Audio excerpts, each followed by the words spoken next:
प्रिय बंधुओं, नमस्सर्वेभ्यः। तथास्तु संस्कृत अकादमी आप सभी का हार्दिक अभिनंदन करती है।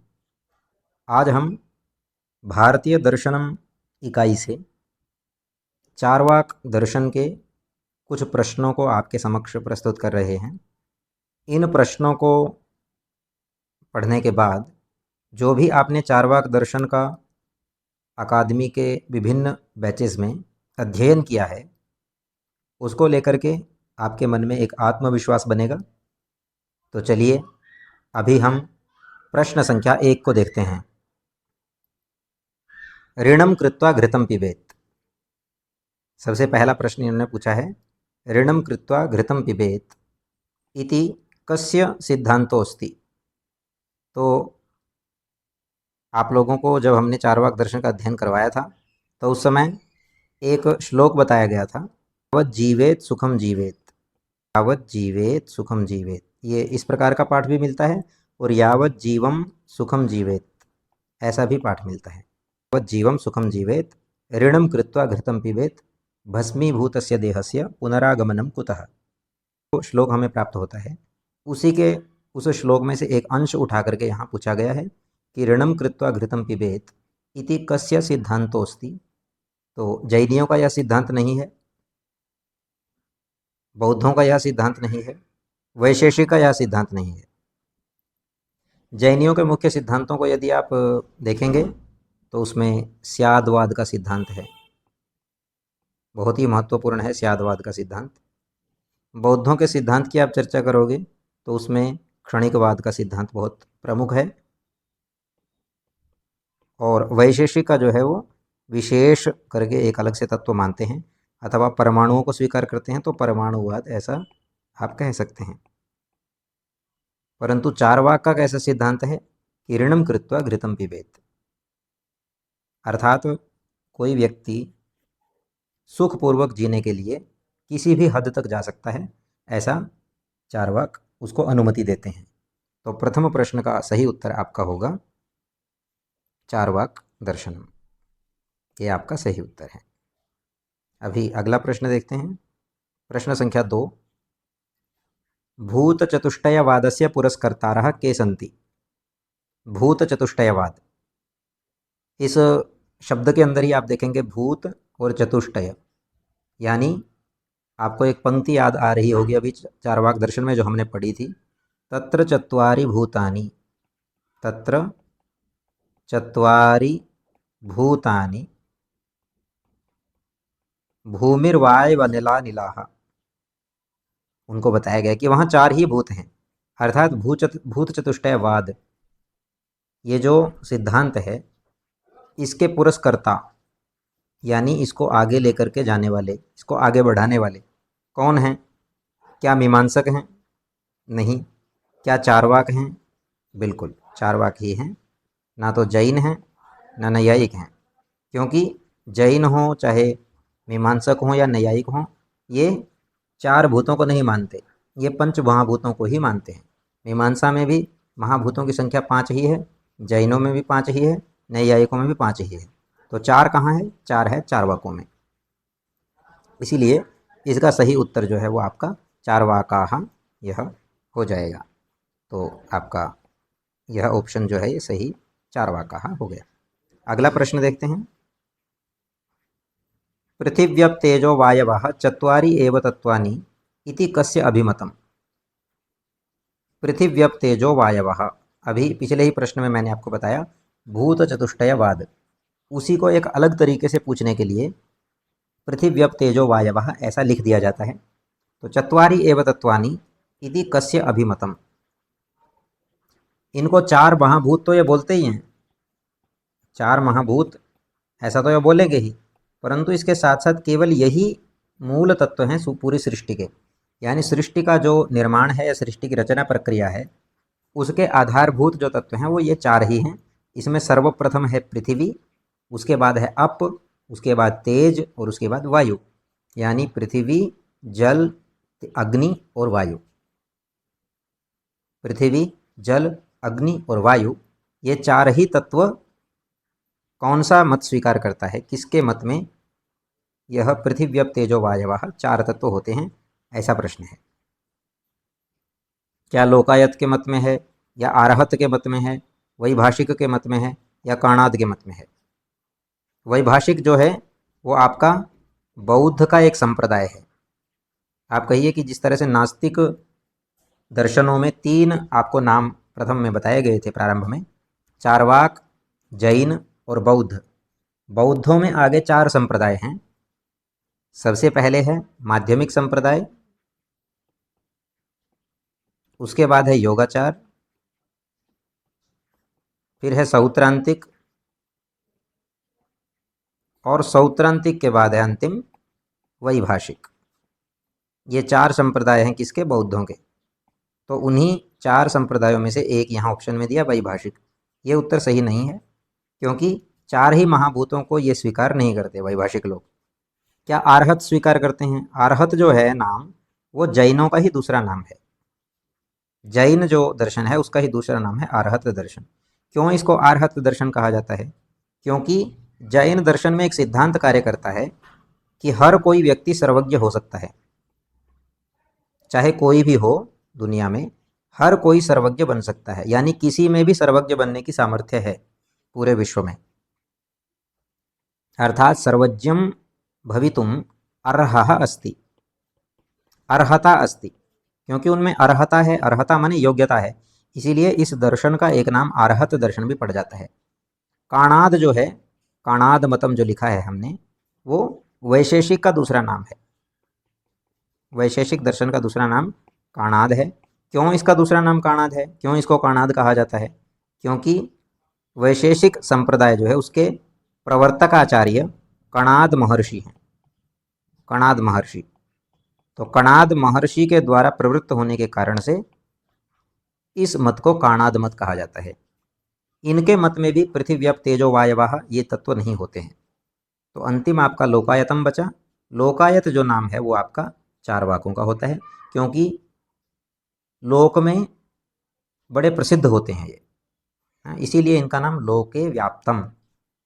लोके व्याप्तम इत्युक्ते लोकायतम। तो लोकायत जो नाम है वो चारवाकों का ही एक दूसरा नाम है।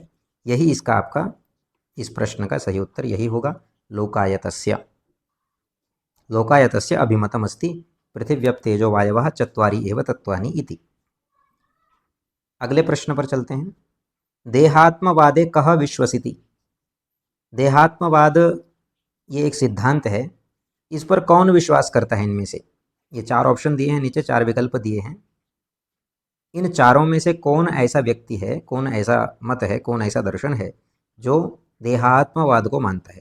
पहले देहात्मवाद के कॉन्सेप्ट को आपको समझना होगा, जिसमें देह को ही आत्मा माना जाए।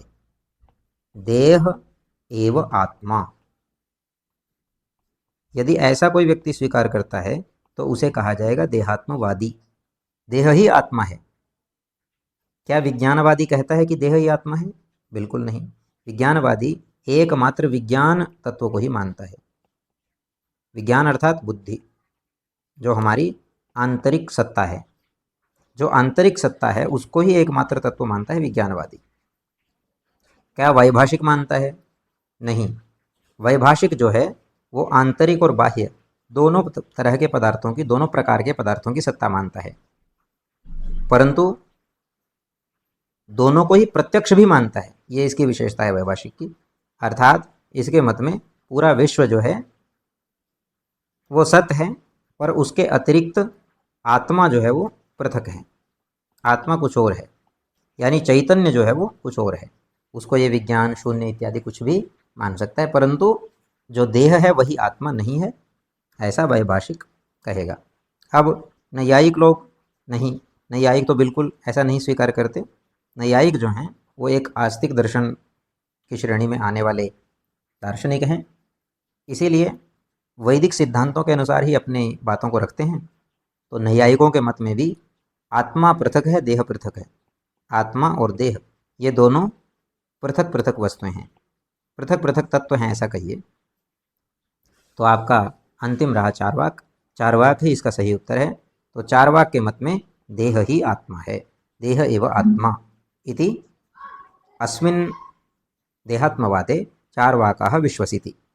ये इस प्रश्न का सही उत्तर हो जाएगा। अभी अगले प्रश्न को देखते हैं। एतेषु कः लोकायत साहित्यस्य विद्वान नास्ति। लोकायत साहित्य का विद्वान इनमें से कौन नहीं है, ये आपको ध्यान रखना है। नास्ति ऐसा पूछा है या फिर अस्ति पूछा है, क्योंकि कई बार ऐसा आपको पता होने के बावजूद भी, पता होने के उपरांत भी आप इस ऐसे ऐसे प्रश्नों को गलत कर देते हैं। तो नास्ति और अस्ति का विशेष रूप से आपको ध्यान रखना है। एतेषु कः लोकायत साहित्यस्य विद्वान नास्ति। गोपालचंद्र मिश्रः, अजितः केशकम्बली, जयराशिभट्टः, माधवाचार्यः। जिस समय आपको चार्वाक दर्शन पढ़ाया गया था अकादमी के द्वारा, उसमें अजितः केशकम्बली ये 6ठी शताब्दी के एक चार्वाक विद्वान हुए हैं। 6ठ शताब्दी इनका समय है। जयराशि भट्ट जी, ये भी तत्वोपप्लव सिंहः ऐसा एक ग्रंथ है, उसके रचनाकार हैं, जिन्होंने तत्वोपप्लव सिंहः ऐसा करके ग्रंथ लिखा है जयराशि भट्ट जी ने। तो ये भी आपके चार्वाक दर्शन के यानी लोकायत साहित्य के विद्वान हैं। माधवाचार्य जी, जो आपके पाठ्यक्रम में सर्वदर्शन संग्रह लगा हुआ है, उसके रचनाकार माधवाचार्य जी हैं। तो इन्होंने भी चार्वाक दर्शन के बारे में लिखा है। ये आपके माधवाचार्य जी हुए हैं। तो माधवाचार्य जी भी लोकायत साहित्य में इनका योगदान है। अजितः केशकम्बली इनका भी योगदान है और जयराशि भट्ट जी का भी योगदान है। अंतिम आपके रहे श्री गोपालचंद्र मिश्र जी। तो यही आपका सही उत्तर, सम्यक उत्तर होगा कि गोपालचंद्र मिश्र जी लोकायत साहित्यस्य विद्वान नास्ति। बारहस्पत्य मते ईश्वरस्य का अवधारणा। बारहस्पत्य मत, चार्वाक दर्शन पढ़ते समय आपने देखा था कि चार्वाक मत का जो प्रवर्तन किया है वो देवगुरु बृहस्पति जी ने किया है। बृहस्पति जी इस चार्वाक दर्शन के प्रवर्तक आचार्य हैं। तो बृहस्पति जी ने क्योंकि इस दर्शन को प्रारंभ किया, इसके प्रवर्तक माने जाते हैं ये, इसीलिए इस दर्शन का एक नाम बारहस्पत्य दर्शन या बारहस्पत्य मत ऐसा भी होता है। तो बारहस्पत्य मत में यानी चार्वाक दर्शन के अनुसार ईश्वर की क्या अवधारणा है, ईश्वर के विषय में इनके क्या विचार हैं। ईश्वरः निर्गुणः, ईश्वरः साकारः, उपर्युक्तद्वयम् अथवा राजा एव ईश्वरः। ईश्वरः निर्गुणः इति एषः न स्वीकरोति। ईश्वर साकार है ये भी नहीं स्वीकार करते।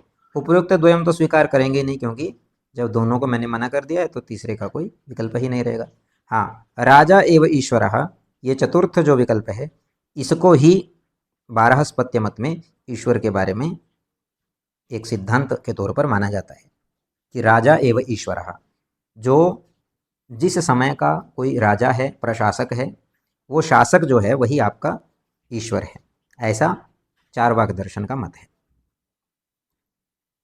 चैतन्य संदर्भे चार्वाकाः सर्वदर्शन संग्रहे किम दृष्टांतम उपस्थापयन्ति। वैसे तो चार्वाक दर्शन जो है वो एक नास्तिक दर्शन है। यदि उनसे आप कहेंगे कि ईश्वर होता है क्या, तो वो कहेंगे नास्ति, नहीं होता, नहीं है ना। परलोक होता है क्या, नास्ति। पुनर्जन्म होता है क्या, नास्ति। आत्मा होता है क्या, नास्ति। तो सब विषयों में नास्ति नास्ति ही कहेंगे। परंतु क्योंकि प्रायः सभी दर्शनों में आत्मा के बारे में या चैतन्य के बारे में कुछ न कुछ चर्चा हुई है, आत्मा अथवा चैतन्य के बारे में, इसीलिए इनको भी उसके ऊपर चर्चा विवशता में करनी ही पड़ेगी कि चैतन्य जिसको सभी लोग मानते हैं, सभी दार्शनिक मानते हैं, उस विषय में चार्वाकों का क्या विचार है। और यहाँ चैतन्य के संदर्भ में चार्वाकों ने सर्वदर्शन संग्रह में क्या दृष्टांत प्रस्तुत किया है, ये प्रश्न पूछा गया है। तो कुछ दृष्टांत बताए हैं वहाँ, समझाने के लिए उदाहरण बताया है कि चैतन्य किस प्रकार उत्पन्न होता है, चैतन्य कैसा होता है। तो आप लोगों ने देखा होगा कि किणवादिभ्यो मदशक्तिवत ऐसा करके एक उदाहरण आया था। किणवादिभ्यो मदशक्तिवत, कि किण्व आदि से मदशक्ति जिस प्रकार उत्पन्न होती है, उसी तरह से चारों महाभूतों से, जो पीछे अभी बताए थे, पृथिव्यप तेजो वायवः, इन चारों महाभूतों से चैतन्य उत्पन्न हो जाता है। जैसे मादक सामग्री, जिसको किण्व कहा जाता है, मादक सामग्री, मादक सामग्री को एक खास प्रक्रिया से जब गुजारा जाता है, विशेष प्रक्रिया से गुजारा जाता है, तो उसमें से मद शक्ति जो है वो स्वतः उत्पन्न हो जाती है। उसके लिए किसी चैतन्य तत्व की आवश्यकता नहीं पड़ती। तो जिस प्रकार से यहाँ मादक सामग्री से मद शक्ति उत्पन्न हुई है, उसी प्रकार से इन 4 महाभूतों से, जो 4 महाभूत हैं, उनसे क्या उत्पन्न होगा जी? उनसे आपकी चैतन्य शक्ति उत्पन्न होगी। तो ये मद शक्ति का एक उदाहरण जो है यहाँ पर प्राप्त होता है। कई स्थानों पर इसमें तांबूल का उदाहरण भी दिया जाता है। तो इसीलिए यदि दोनों का उपर्युक्त द्वयम ऐसा लिखा है तो आप परीक्षा में उपर्युक्त द्वयम को ही चयन करेंगे। अन्यथा यदि उपर्युक्त द्वयम का विकल्प नहीं है, केवल मद शक्ति, तांबूल, घृत और यहाँ कुछ और, तो आप मद शक्ति को चयन करेंगे। मद शक्ति। तांबूल के उदाहरण में कैसे बताया इन्होंने कि जिस प्रकार से जब कोई व्यक्ति, तांबूल का यहाँ अर्थ है पान, पान, जब कोई व्यक्ति पान खाता है तो पान में जो पान का पत्ता है वो हरे रंग का है, चूना जो लगा है वो सफ़ेद रंग का है, सुपारी इत्यादि उसका भी रंग जो है वो लाल नहीं है, वो मटमैला सा रंग है। परंतु जब इन तीनों को कोई व्यक्ति पान के रूप में ग्रहण करता है तो उसमें से लाल रंग स्वतः उत्पन्न हो जाता है। तो जिस प्रकार से पान में से लाल रंग स्वतः उत्पन्न हो जाता है, उसके लिए किसी चैतन्य शक्ति या कोई बाहरी शक्ति की आवश्यकता नहीं पड़ती है, उसी प्रकार से इन 4 महाभूतों से चैतन्य उत्पन्न हो जाता है। ये विषय आपका चार्वाक दर्शन के अंतर्गत आया है। तो इसीलिए यहाँ पर इसका सही उत्तर होगा उपयुक्त द्वयम। यदि उपयुक्त द्वयम ऑप्शन में नहीं है तो फिर इसका मद शक्ति, ऐसा भी आप उत्तर कर सकते हैं। चार्वाक मते अग्निरुष्णः किमर्थम। चार्वाक के मत में अग्नि उष्ण क्यों है, यानी अग्नि में गर्मी क्यों है, अग्नि जो है वो गर्म क्यों है? तो चार्वाक के मत में अग्नि गर्म क्यों है ऐसा? क्योंकि यहाँ पर अग्निरुष्णः जलम शीतम स्वभावात् तद व्यवस्थिति, ऐसा करके एक श्लोक आपको प्राप्त होता है चार्वाक दर्शन में कि केनेदम चित्रितम तस्मात् स्वभावात् तद व्यवस्थिति। अग्नि उष्ण है, जल शीतल है, तो ये सारी व्यवस्था कौन कर रहा है ना? अथवा ये चमत्कार कैसे हो रहा है?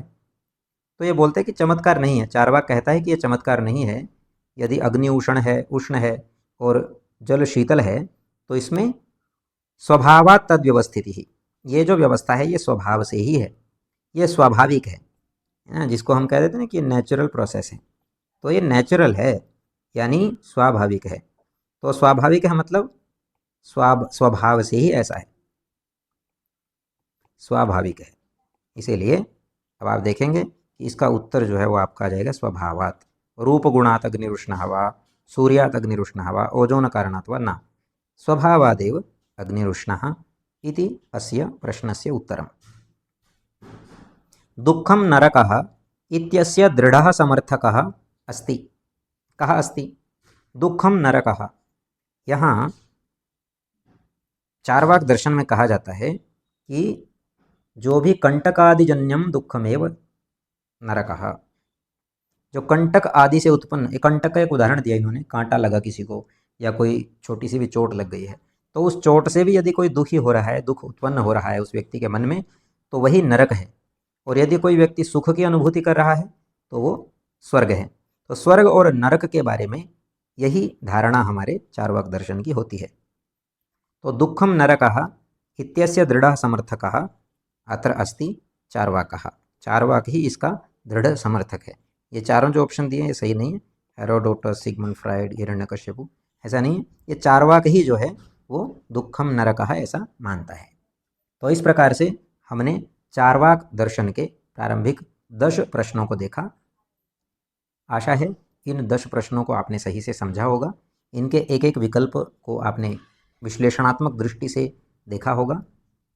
यदि आप लोगों की कोई शंका है इस विषय में, अथवा आप और अधिक अकादमी की ओर से इसी प्रकार की प्रश्न श्रृंखला को चाहते हैं, तो आप हमें टिप्पणी मंजूषा में, कमेंट बॉक्स में आप हमें अवश्य सूचित करें। धन्यवादः। नमः सर्वेभ्यः।